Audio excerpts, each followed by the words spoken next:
Nice comeback, Raider Nation, second half with that victory, 38-20, but we still got a long ways to go. We're going to talk about this game in a full game review right now. Let's do it.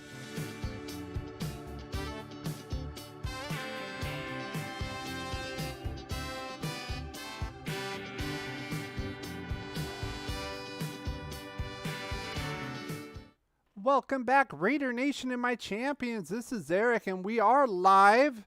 Looks like we're having a little bit of trouble here on the YouTube side. Looks like TikTok is doing well, so I'm happy with that. How are you guys doing out there tonight? What do you guys think of the game? I put a little, let's see. Let me see if I can get this out here for you guys. I want you to grade the performance for the Raiders A through D. I want you to put it in the chat right now for all of you in TikTok land. I want you to grade the Raiders' performance for the full 60 minutes. A, B, C, D, or E. Of course, it wouldn't be an F because we did get the win. You put that in there right now. We're going to be going over the full game review, my 4 keys to the game. I'm going to be grading the offense and the defense. And if you aren't familiar with this, this is how we do it right here. Let's see. We have what we call the rundown here. These are the topics we're going to be talking about. And then at the end, I have a question and answer segment with an open mic. So you will be able to get in there. The link is in the description. So if you want to come join us, you don't have to come on camera, but of course you'll have to have a mic and we can discuss it one-on-one. I can have up to 6 people in there. So feel free to do that once we get to the question and answer segment. Let's see. It looks like we're doing okay with YouTube, hopefully. I hear everyone say it. Let's get right to it. Take what they give you. We're going to take what we want. Now, as far as the first thing I always like to do is I always like to talk about our champion count, of course. And, of course, we're still growing on the YouTube side, a little bit slower. But TikTok, we're almost at 1,500 followers. Thank you very much. I got to appreciate each and every one of you. I also do some shorts on the TikTok side. A lot of people like the little shorts. I do that as well, so I encourage you to subscribe and follow on both platforms to not miss a beat on what we do. So let's get right down to this game review. The other team's quarterback must go down, and he must go down hard. Now, of course, we always start on our defensive side of the ball here, and I'm going to go with my first key to the game right here, and that was slowing down this guy right here, Dameon Pierce. Again, this is a guy I was targeting in the draft. In the springtime, if you remember that, rookie sensation, University of Florida, big tree trunk, bottom half of body. I could see him as the heir apparent to Josh Jacobs running in between the tackles.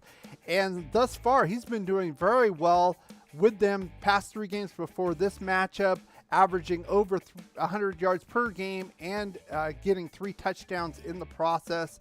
And this was the goal I had. Let's have at least 100 yards. I wonder why that is weird. It's kind of whiting out. That's weird why it's doing that. But the goal is to have at least 100 yards rushing or less than and 0 rush touchdowns. I'm just looking at the TikTok feed right now. A little bit weird right now. And the actuality was that, hang on, let me see if I can fix that. That is so weird.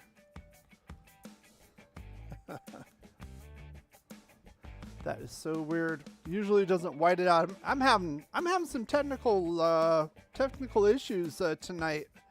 First on the YouTube side with the feed, and now the TikTok side, kind of whiting out my graphics here. That's a little different. It usually doesn't do that, so we're gonna have to go with that. But Dameon Pierce actually got 92 rushing yards and no rushing touchdowns. I'm gonna give this a C. I'm gonna tell you why. Yes, it did meet the threshold, but no, we gave up 9 rushing first downs. And the bottom line is, you know, we kind of met this threshold because the passing game was very prevalent in this game by the Houston Texans. We're going to get into that in the overall grade. Something I did not expect, nor should we have expected here, given the poor, I would say definitely below average starting quarterback in Davis Mills. So I'm going to give that one a C as an average. I'm going to go the second one here, and this was basically for the defense, but I wanted to get a little pressure up front. If we slow down Pierce, make Mills beat us, and I wanted at least 3 sacks and no red zone touchdowns. Yep. It's whiting out again. Sorry for that for you TikTokers out there. What's up, Dominique? I see you on the YouTube side. And what we actually got was 1 sack, only 1 sack, and we did give up a red zone touchdown. They were actually in the red zone only twice. They went 1 for 2. The other one was a field goal. So I got to give this a D. I don't think we did very well against the not only pass protection, but the pass rush against Davis Mills. Titus Howard, the right tackle, was hurt. He did come back later on. Kenyon Green got hurt. I thought we could have done a little more. Little silver lining to that, Chandler Jones did finally get on the scoreboard for a sack. He did get a half a sack credited with Cleve Farrell in the game. So give you a Bronx cheer for that. I mean, you know, how many, you know, we're 6 games in and you got a half a sack. So you definitely got to pick that up. But I couldn't go any more than a D. Not only that, like I said, Davis Mills here, a below average quarterback, was 28 of 41 for 302 yards, 2 touchdowns. He did give up the interception. We'll talk about that in a minute. But the big thing for me, and it's going to reflect the overall grade for the defense, and I gave that a D as well. 9 of 15 for 3rd down conversion. I talked about this during the game preview. Coming into this game, Houston was 31st in 3rd down conversion percentage at 29%. Of course, 9 of 15, way over 50%. There were 5 of 7 the first half. We kind of slowed that down, if you would. Only gave up 4 of 8 in the second half, but still unacceptable. They had over 400 total yards on offense. And I couldn't give it an F. I was thinking about giving it an F, but of course I couldn't because we did get the pick 6 on the defensive side, which kind of salted the game down. But overall, very, very kind of questionable and poor performance on the defensive side of the ball. Not only the preparation on the first half, as I talked about in the halftime show, but I don't think we have the talent there, especially at corner, interior defensive linemen, and pass coverage linebackers. You can add that to an out. We're going to have to look for that probably next offseason, but they had way too many opportunities in the passing game. We didn't get enough pressure on Davis Mills that we should have. I think we should have gotten a lot more.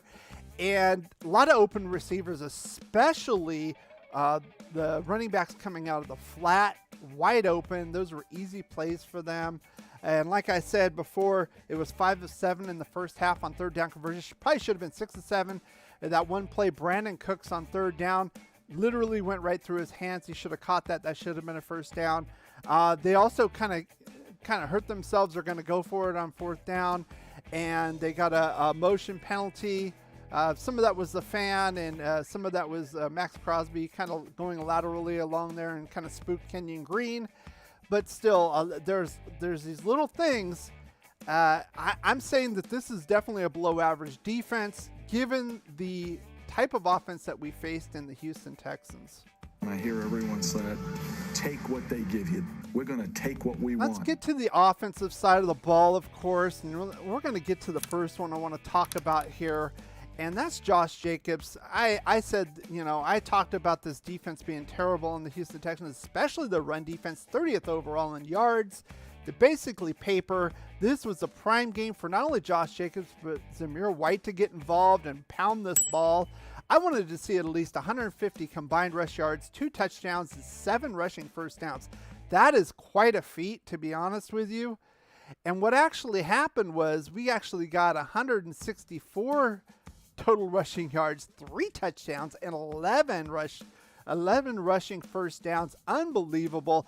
I got to give that an A+, of course. A little stymied overall in the offense. This kind of kicked off basically where the team kind of woke up in that last drive of the second half when they were down 10-3. They marched the length of the field, got that touchdown with Mac Hollins. Great standing in the pocket by Carr. Tied the game up going into the half. But up till then, it was kind of pedestrian, to be honest with you, running and receiving. It was okay, but then Josh Jacobs just absolutely broke out. He was unstoppable, this guy. That's why I put him on the thumbnail. Just a ridiculous amount of rushing yards, and it wasn't all just big holes either. I mean, some of that was there, but it's the vision, his lateral ability. Once he can go, he has great vision, and he can scoot laterally and then go. And he has the power not to be brought down by the first guy. And that just wears on you. That wears on the defense over. And you can see Houston could not stop this guy. About the middle of the third quarter on, that was it. And you could see, I mean, the Raiders were still down at the end of the third quarter. They had to get 21 points to win this game. But you could see the wheels were turning. The momentum was shifting. And that, number one, this is why we won the game. This guy right here, absolutely. So let's get to our second one. That was on Derek Carr, and overall in this offense, this is what I put down. And you guys, if you don't believe me, you can go back to the game preview. This is what I put down. I said I want at least 400 yards. I want at least 25 first downs and 0 turnovers. And guess what we got? We got exactly 400 yards. Exactly 25, that should be first downs. I don't know why it says touchdowns there. Exactly 25 first downs and 0 turnovers. But I'm going to give this one a B+. I can't give it an A because the offense as a whole, like I said, was very stymied the first quarter and a half of this game. While the Texans were kind of doing what they wanted to, it was really kind of weird. You have little spurts here and there, but it didn't really take off until that last drive. And then in the second half, you could kind of see the wheels turning. They leaned more on the running game. That opened up more on the passing side. And then Houston was in big trouble at that point. So overall, I'm going to give the offense a B-. Now, you could say, well, they scored 31 points. Of course, the pick 6, I'm not going to give them. That's on the defense, of course. They scored 31 points. That's pretty good. It is above average, but however, look at the team we were playing against. Houston Texans, like I said, arguably the worst team in the AFC. It shouldn't have been this close in the beginning. We're kind of toying with these teams. We're kind of playing to the level of competition. We played much better against the Chiefs, and we lost the game. Of course, Chiefs are an elite team. Houston's bottom of the barrel team right now. They're just trying to find their identity. I don't think Davis Mills is the answer. Dameon Pierce is probably their future running back, of course. Rookie guy, can run the ball. But they need serious work on the defensive side of the ball. Like I said last offseason, talking about maybe trading Cleve Farrell to them for Brandon Cooks. We talked about that a little bit. But that defense has not really been improved. I know they got Stingley up in the first round as a corner, but they really need to work on this front seven before they can even try to make a dent into the playoff run. So let's look at my prediction. Of course, I always put these predictions out. Hey, Al's Ghost, I see you there. Salute to you as well. And I like to stick by my predictions. It's weird because I've been having a little bit of problems. The YouTube side was saying I was having streaming issues, but TikTok was fine on my other device. And which is weird because my laptop, which I'm doing the YouTube, is hardwired, so it should be better. And then I'm having a little bit of issues with the actual graphics on the TikTok side. They're kind of whiting out for some reason, and they kind of come back and forth. So I don't know if I have gremlins or anything, but I appreciate you guys being out here and coming here. But my prediction, getting back to that, I like to always sit up and say, okay, this is what I predict the score will be. I said 34-16. It was actually 38-20. I got the 18-point spread. They scored a little bit more than I would have liked, definitely on the Houston side. I figured we'd probably give up a touchdown somewhere and probably give up 3 field goals.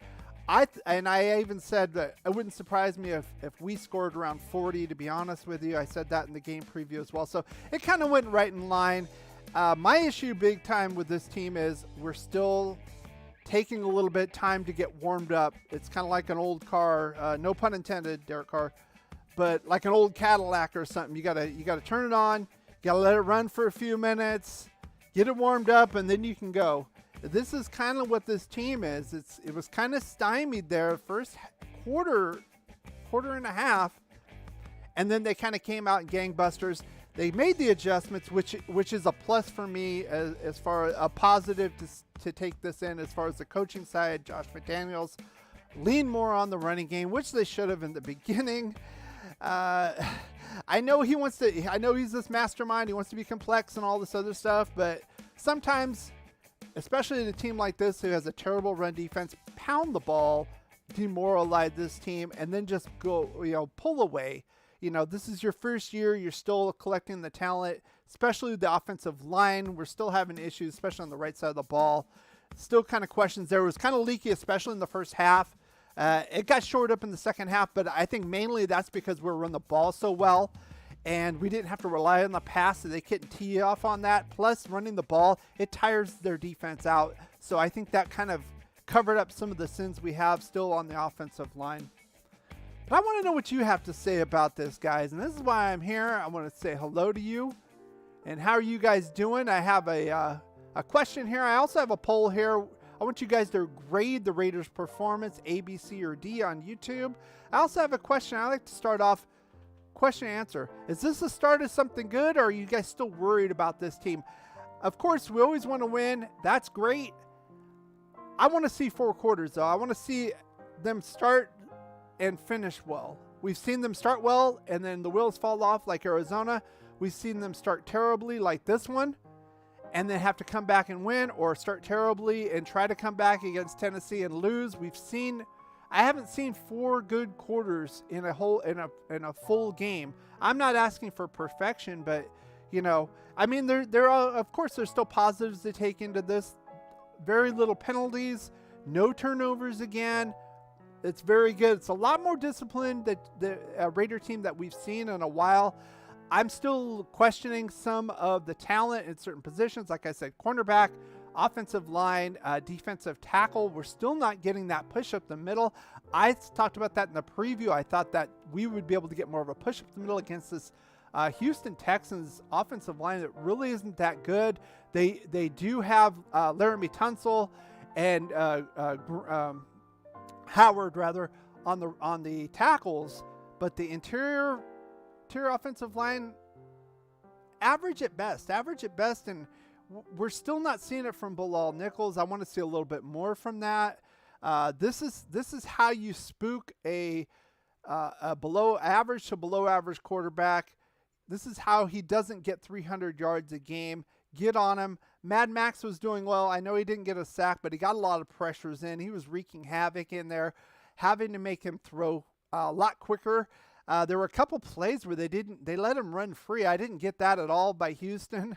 They're playing with fire with that, but I want to see a little push on the interior line, kind of force this guy out of the pocket and right into the clutches of Jones or Max Crosby. So let's get right into that. If you guys want to join the chat, we'll put that up here right now. And hang on. We'll get this right here. Now, in YouTube, I did pin the comment there with the link. If you want to come on, go ahead. We'll talk. I know Al's Ghost did that last time. We even had Hefe KC come in and join us. So you don't have to come on camera if you don't want to, but you have to have a mic. We'll be able to hear you.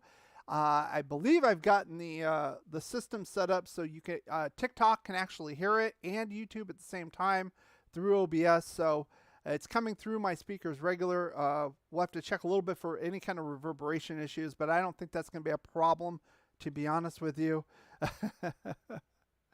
So anyway, if you guys want to come on board, click that link, come on in. I want to hear what you have to say. I want you to vote. Give your grade. Put it in chat either in TikTok or YouTube, A, B, C, or D. I would say it's definitely not an F because we won the game and we came back in the second half. I want to give a grade for the entire 60 minutes. So what do you guys have to say? This is your time to sound off. I've been talking this whole time.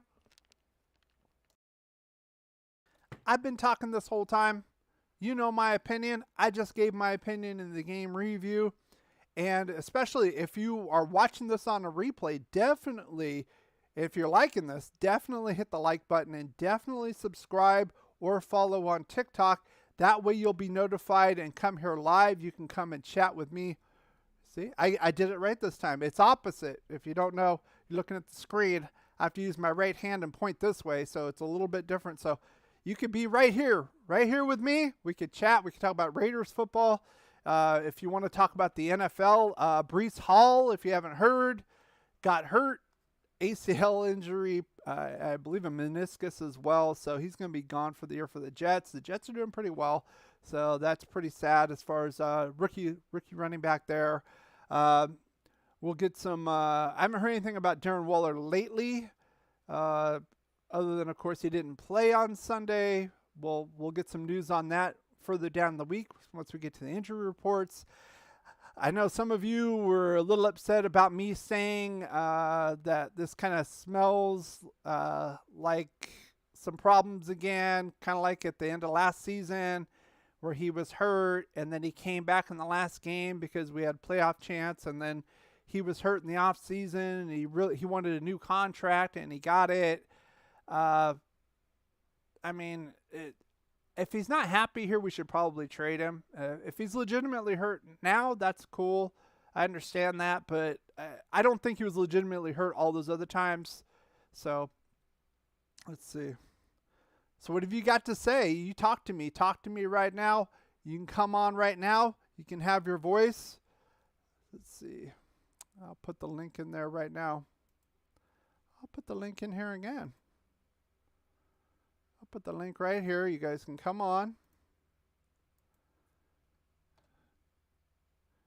Say what you want to say. You come on, you hit that link, right? Then come in. You probably have to turn down the live stream and come in, and then I'll invite you in. You can come right on in. We'll get your mic going, everything. So, anyway, that's my take on this game review. Overall, I'm happy with the win. I'm not happy with us having to kind of lull in the mud with really honestly a bottom feeding team. I know they've got some stars they're trying to build around, but come on, Houston's in rebuilding. Let's be honest here. The defense is terrible. Like I said, they got Stingley as a rookie corner. You know, he's got some talent coming out of college, but it's going to take a little while to bring that back into place. You know, Damian Pierce, of course, that's a guy I wanted on the Raiders. Tough type of inside running back. And I was kind of surprised with all the receiving he did in the game, to be honest with you. That's kind of, to me, that's kind of an indictment of our defense not covering the running back out of the flat. We were talking about that last year with Gus Bradley, and we're seeing this again with Patrick Graham's defense. So it's another thing to be concerned about. Again, if Houston wasn't such a terrible team, this could have been a loss for us, especially in the first half. Like I said in that halftime report, I was pissed off. If you want to watch that, it's up there. It's about 10 or 15 minutes. You watch that. If we played like Buffalo or Kansas City, we would have been down like 35-7 at the half. The way we played, it was awful. The defense was like, Davis Mills looked like an all-pro out there. It was ridiculous. So we can't play like that anymore. We can't. Dominique's already looking forward to New Orleans. That's our next opponent next weekend, Halloween weekend. We're going to be going into New Orleans. And like I said in the schedule review, I'm a little concerned about the voodoo. You know, New Orleans is all about the voodoo, and it's Halloween time. I don't know. It's going to be a tough one. And, of course, their offense is much more potent. I don't want to get too far into that. I'm not even talking about Kamara. I'm talking about Taysom Hill. He could be a big problem for us. He's kind of a versatile utility guy. You know, he played quarterback for a little while. I don't think he was that great, to be honest with you. They have him listed as a tight end. They just kind of move him. He's like an H-back. They move him around. He runs the ball. He can catch the ball. He can pass the ball if you need to. And he can be very dangerous if he's not accounted for. I think the New Orleans defense is deceptively good. They're a little underrated, I think. Not to say that they're great, but they're pretty decent. But we'll get into that next week. I want to break down this a little bit more. I want to kind of look at them and see what we can attack, and we'll get back on that on Friday. Like I said, during the season, we have our game previews on Friday, 6 p.m. Pacific. We do the halftime reports on the halftime game, and then we normally come in here on Monday, 6 o'clock, and do our full game reviews. And I see Al's Ghost in here now. Let's see. Al, you there? Al, hey, how you doing, man? Doing well. How about you? I'm doing great. We won. It's great we won, but I'm not gonna let this get too big, as far as getting the big head. I know I've seen some videos and some other things going out there right now, and a lot of Raider Nation's real happy about it. I'm a little happy about it. I don't like the way we won, especially against the level of competition. Like I've already said, I feel Houston is, if they're not the worst, they're one of the worst teams in the AFC. And we shouldn't have let them into this game so much. And the first half was ridiculous until that last drive. What are your thoughts on that, Al? Well, I feel similar. I think we need to settle down a little bit. This doesn't mean that we're a Super Bowl that we should have had. And I'm happy that it was kind of ugly up until the and I'd be lying nervous. By the way, here's some noise. Currently drive the work commute, but couple of thoughts. One is not to be, but we lack quarterback depth. He played really, and although is a ball hawk and the ball is attracted to the guy and he can on the football coverage, he's just way too short. He's out there on a receiver who's to one. Quarterbacks, including Davis Mills, still question why we traded Trayvon, because I thought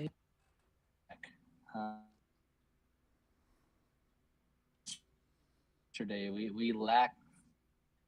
The other thing is our team is just lacking Turner. I don't think is the answer there. Is Amir Abdullah of placing Renfro out there and fumbling, or one of our other top receivers either.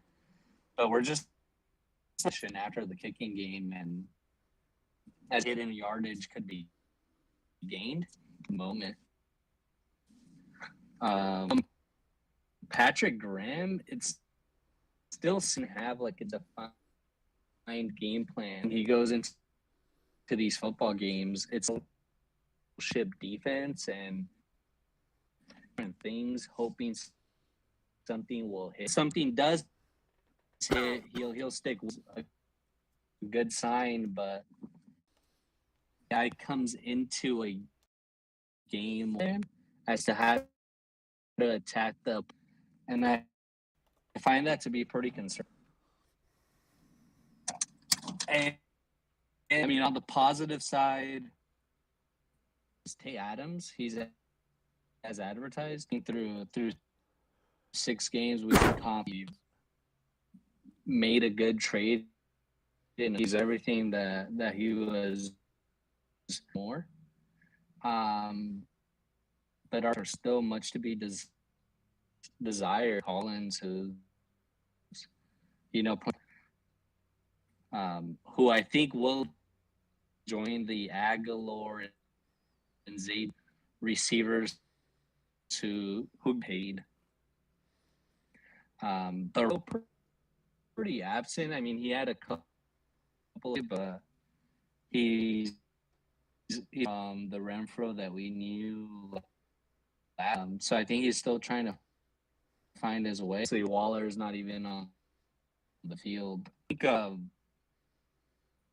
what we three-headed monster, but I think it's a one-headed monster, and that's Tay Adams. Hated by the fact that we have a running back who's playing like a top moment. But those are generally.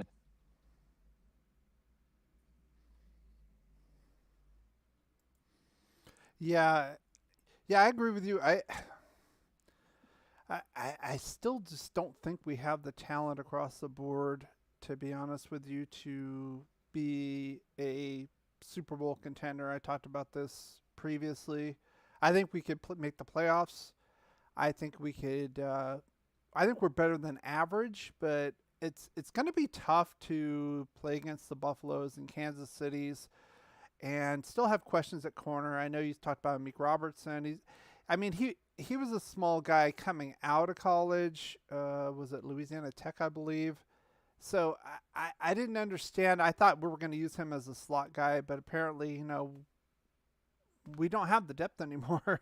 So we got Rockison, and we got a bunch of guys that are not here anymore or hurt, and it's just it just kind of amazes me. Again, I'd have to get the official number, but last time I checked, we're about $17-18 million under the salary cap. We had plenty of room to even bring in a guy like Ndamukong Suh to come in on third downs. Pay him $4 or $5 million. He's sitting at home. Why not get a guy like that? Steven Nelson, the guy we played against, that was a possible free agent I talked about in the offseason from Philadelphia. He's on Houston now. I believe he made he's making about $4 to $5 million a year. I mean, we could have got that guy to come in. Not to say he's a great corner, but I mean, some depth and some decency there. I was watching some of the other games, and I saw Rasul Douglas making another big play for Green Bay, a guy we had here last year that we just summarily cut. It's just, I don't blame the new regime on that, but it's just, there's like obvious holes still here with this team. And of course, you're not going to have Pro Bowl players at every position, but I'm still questioning that the right side of the line, Illuminor, looked like he got a little hurt there early on. But again, I think that they covered up some of that due to the fact that Josh Jacobs was running the ball so well, and Houston's such a terrible defense. And I talked about that, and people were like, "Oh, Houston's pretty good." No, they're not. They're not pretty good. They're not. And we should have been dominating this team at the very start, especially with our offense against that defense. Our defense is ridiculous. And Dominique says, "Can we trade Kuntz?" Yeah. Go ahead. Oh no, go ahead. Finish. Oh yeah, I was just kidding. Dominique says, "Can we trade Kuntz? He only sees the field on special teams." So, that's another old regime guy. I don't know. It just seems like, and it's not just these guys, but you've seen it. You see in other places, and in other sports too, where a new regime comes in, they start making moves, getting a lot of the old players out. Of course, he was a draft pick from the Gruden-Mayock era, from University of Buffalo. A lot of people said Khalil Mack. He's looks like more like Yannick Ngakoue. He's got that same body type. He's a little smaller. I would like to see him a little bit more, especially on passing downs. We were seeing that a little bit, not so much in this game. Cleve Farrell making some appearances, more so on special teams as well. But I think we're just in transition. I think that's part of it. I think another part of it is that I think McDaniels needs to take a little more baby steps as far as the complexity of his offense, especially the first year. You've got a lot of young guys on that offensive line. Like I said, I mentioned last week, Colton Miller had an ineligible downfield last week, not this week, but last week, and it looked like he thought it might have been a screen pass because he was like way down trying to block people, and it wasn't. I think to keep it a little bit more basic. I believe, Al, you said last time we talked that you believe this is a smash mouth football team. I'm not totally buying that, but yeah, I mean, it's working. As long as Josh Jacobs is healthy, again, I wanted to see Zamir White in the game more. He had one carry for like 2 yards. I don't know if it's because he's not up on the playbook or blocking schemes. But, I mean, we moved up in the 4th round to get this guy, take him away from the Chargers, and we're really not utilizing him yet. It's almost like they try to do other things, and then that doesn't work, so they just go back to Josh Jacobs, and that works, so they just pound the ball. So what are your thoughts on that, Al? Mute here. Yeah, I think that we're a smash mouth football team is a generational talent at running back. The one thing and the one Josh Jacobs is speed. He's actually on the slower side, but the guy's vision and he doesn't even need line. He just needs an average to do what he does. Mm-hmm. And I think arguably enough line, probably slightly below average. And that's really what let Josh Jacobs cook, so to speak. I also think like pass block technical when it comes to offensive. Just takes more technique, more skill blocking, but more just brute force although of course there's blocking techniques like traps and do entail, technique. Mm-hmm. Blocking, I think generally speaking is pass blocking. And this tackle, especially right tackle, to running the ball tackles, because Miller has actually taken a step back. He hasn't been there years, and we by run blocking as well. Exactly what his deal is, I'm not sure. Playing hurt or he's got a stinger. Colton Miller just doesn't look the same prior years in my eyes. Yeah, I agree that McDaniel should stick to the run. And as the saying goes, and right now we're running, and Jacobs has amassed, yards in the prior 3 games with a franchise record. Mm-hmm. On stacking wins by running the football. Yeah, they also put a stat up during the game. He was like 8 yards away from breaking Marcus Allen's record in the first 50 games for the franchise. So, yeah, as far as Colton Miller goes, he never, not to say he sucked at run blocking, but that wasn't really his forte. He was never really known for that. It was more for the passing side, keeping Derek clean on the blind side.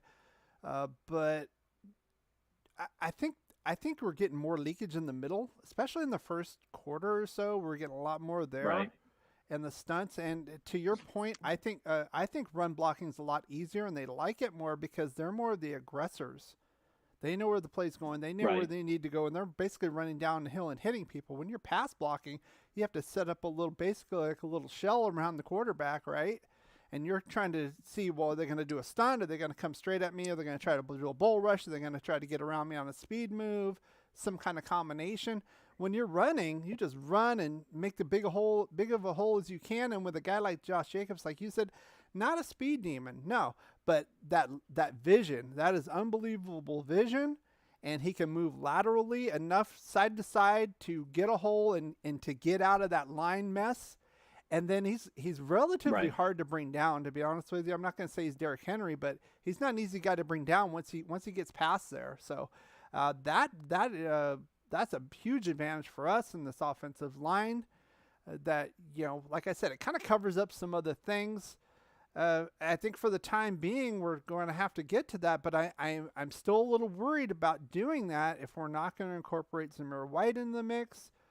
I'm not so sure Josh Jacobs can last a whole season without running down, giving him this many carries. I know he's on his last year, and I'm sure he wants to show out right now to get a good contract. I doubt we're going to re-sign him. If so, we would have done that already. We would have kept the extension. So I think it'd probably be in the best interest for the team mid to long term to get Zamir White going at some point. And this is another reason why I get a little upset that we kind of sputter at first, especially against I'm going to call it Houston's an inferior team, one of the worst in the AFC.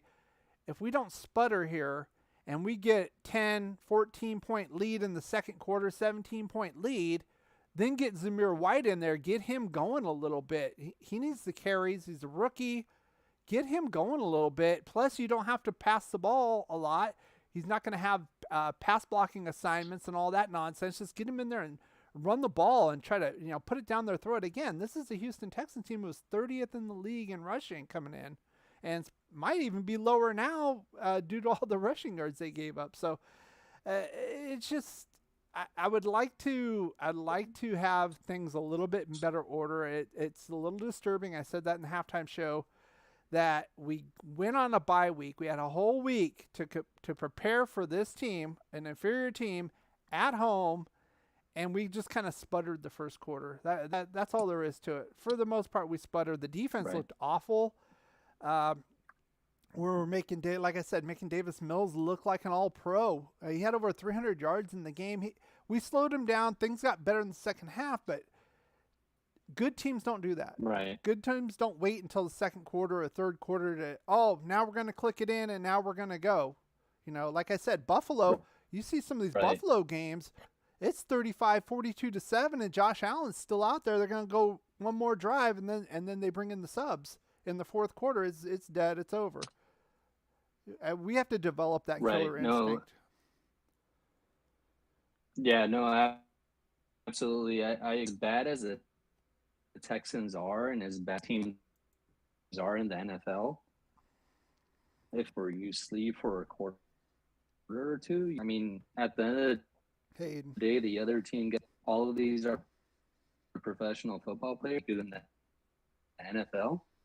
And for a quarter or two, and Mills or whichever quarterback,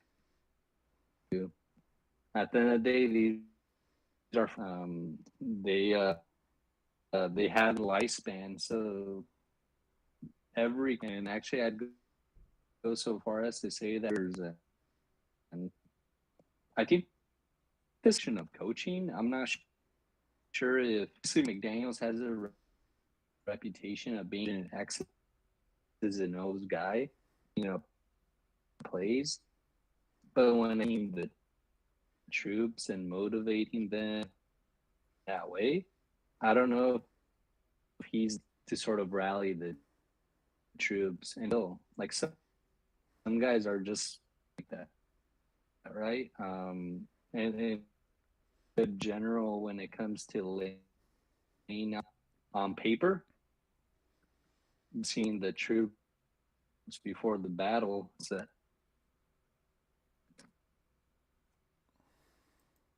Yeah, here's my thing with Josh McDaniels. Of course, he has the past with Indianapolis just bailing out. And of course, the whole thing with the Denver Broncos, if you look into that, the whole thing with Brandon Marshall, moving Jay Cutler to Chicago right off the bat, kind of the wheels fell off in Denver. But I don't see that from him. I think he's a lot more mature. My question is just kind of the strategy and the Right. X and O's. It's like I was expecting a little bit more preparation, and I'm really not Right. seeing that right now. It's kind of like I said, it's like an old car, and no pun intended with their car, but it's like you get an old car, an old Cadillac, an old Oldsmobile Right. or whatever, this old boat, and you got to turn it on. You got to wait a few minutes just to get the temperature up. Okay, now we can go. And that's how this team feels. It's Yeah. not right off the bat, and especially against against a team like Houston. What are you doing? I mean, we play a string of teams coming up that aren't that good. Let's be honest, average at best. Probably until we see the Chargers again, and the Chargers got owned by Seattle at home. It's a little embarrassing, Right. and probably should have lost to Cleveland. Again, Brandon Staley being an idiot. If you didn't watch the game 2 weeks ago against Cleveland, going for it, I believe Right. on his own 40-yard line. I think they were up by a point and didn't get it. And Cleveland was in position and they didn't make the field goal. So, Cleveland's Right. another stupid team, but that's another team. If I was a Charger fan, I'd be completely frustrated at this point. But anyway, let's see. Dominique says, I love Jacobs, but we cannot keep paying these offensive guys and neglecting the defense. I'd be open to franchising Jacobs, but not commit long term. I don't know if I want to franchise a running back at this point. It's an option, but I'd have to see what because you're going to be paying him the average of the top 5 in the position. So is Jacobs really worth that much? I don't know. Plus, and then he follows up, and that's where I was going. Plus, once you pay these guys to relax, don't play hurt, is that what's happening with Darren Waller right now? I mean, there's a lot of questions about this last season that, he didn't get along with Gruden, and then, the team was out of it, so he didn't play, and then we went on that run at the end of the season, and then he came back for the Charger game. He was in the game in Cincinnati, in the wild card game. And then, I'm hurt during the off season because it's like a sit in or sit out, he's showing up, but I'm hurt because I didn't get my contract. I'm the 11th highest paid tight end. And then he got a restructure, and now we're dealing with this again. It's like, what is going on with this guy? At the same time, though, champion. Go ahead. I was just gonna say at the same time, example, in Max Crosby, he got paid, and it's What's up, Francis? all very dependent on the like some players that actually like I get paid. It shows on me. I want to prove it out, right? And I'm super even harder. So it kind of just like depend on the individual play. Mm-hmm. Well, yeah. I mean, Max Crosby's kind of a built of a different mold, I know a lot of people say high energy, but he's got talent too. So, and he's just going. It doesn't matter what the score is. He had substance abuse issues, of course. He's talked about that, just like Waller. Got off of that. It seems like he's got his life straightened out. He's a family man now. Just had a daughter. Good, congratulations to him and all that. But I mean, he's got his head in the game, and it's like I said, it's a different guy. It's a different guy, different situation. So, Francisco Estrada, I see you in TikTok. Francisco says, "What is the like thing Raider against who?" I'm not sure what he means by that, but maybe he just seeing the chat screen. So anyway, you can come on board chat too. I put a link in the description. And there's a link in the chat in YouTube as well. If you want to come on board, you can join us as well and give your thoughts on the game or the Raiders in general if you'd like to do that. And of course, if you are watching this on a replay, I know a lot of people watch my replays of my live streams.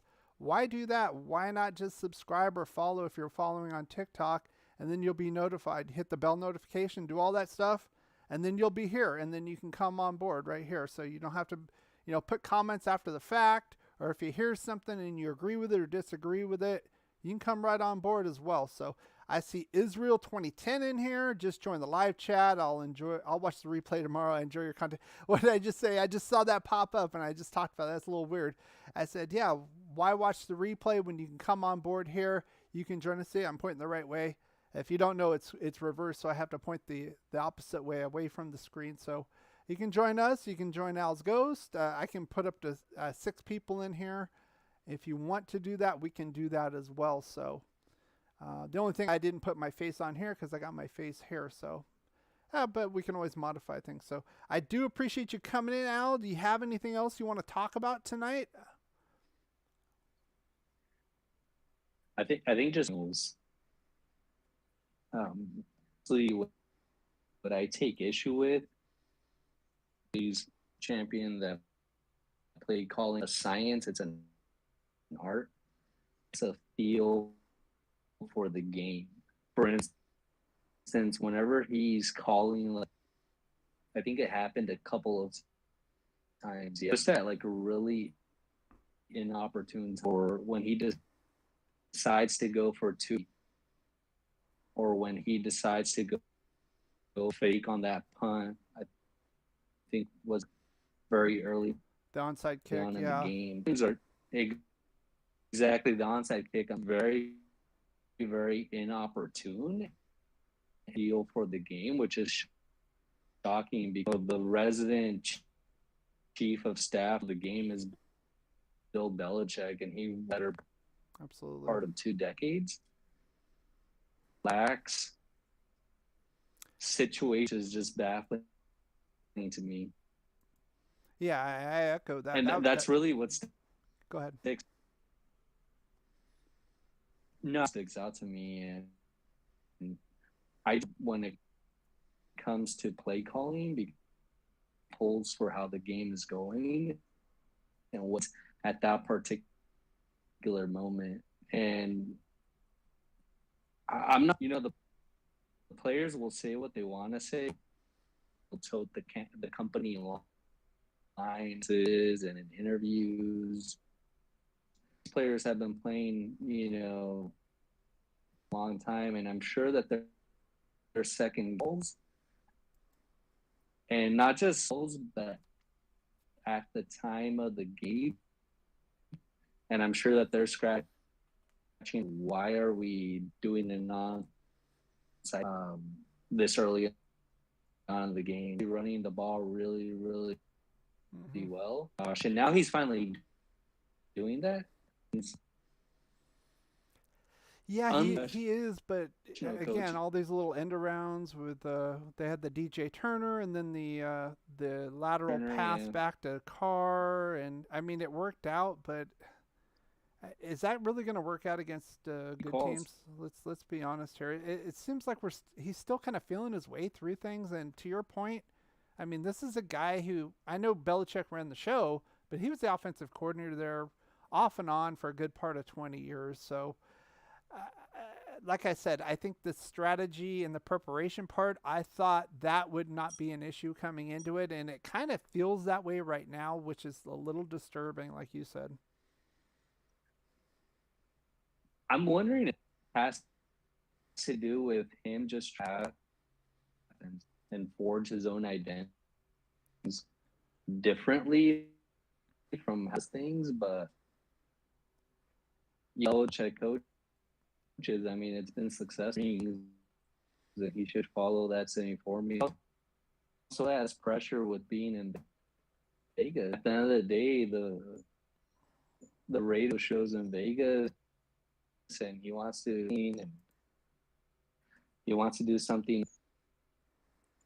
It just doesn't seem sound football principles with being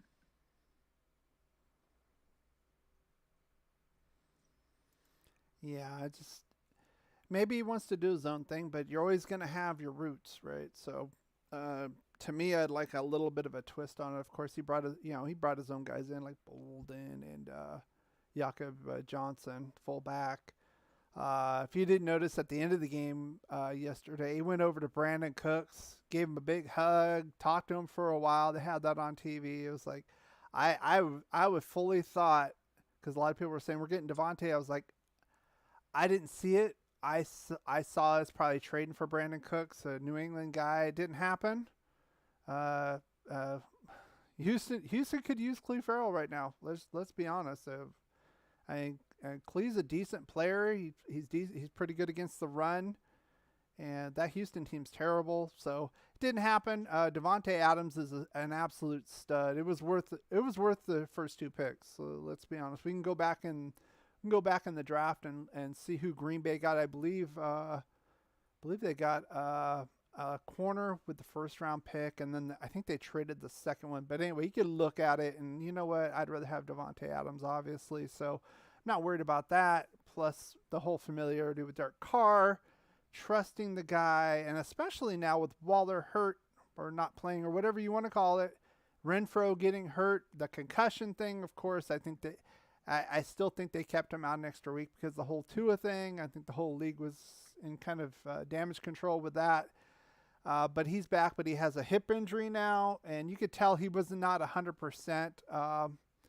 Still out there playing, though. I like Hunter Renfro. Great guy, third and Renfro, but not 100%. So having a guy like Devontae out there is huge for us. But again, this season right now, it's all been about Josh Jacobs and running the ball on the offensive side. I don't know what we need to do on the defensive side. I was wondering if maybe we would get an Ndamukong Suh in the bye week, pick up somebody else on the defensive side, maybe try to get some interior rush presence. Didn't happen. So I guess we're just going to kind of roll with that and see what happens. So, hey, John Luna, I see you in here. How you doing?